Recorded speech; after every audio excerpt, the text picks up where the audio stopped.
thanksgiving, supplication. Ladies and gentlemen, prayer is our opportunity to bring our will into line with God's will.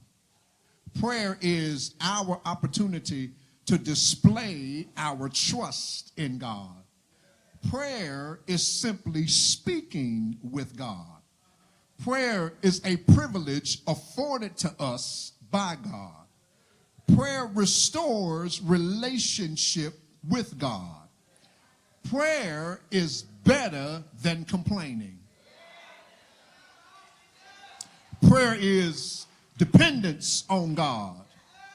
Ladies and gentlemen, prayer is marked by honesty. Prayer is marked by humility. Prayer is specific yet wide-ranging.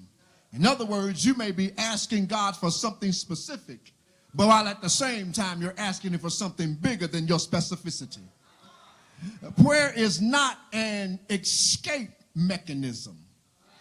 Prayer recognizes spiritual warfare.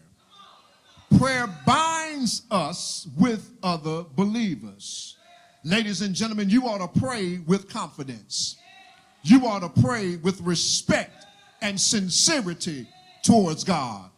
You ought to pray, ladies and gentlemen, unselfishly. Do me a favor. In other words, tell your neighbor, neighbor, you ought to pray for somebody else.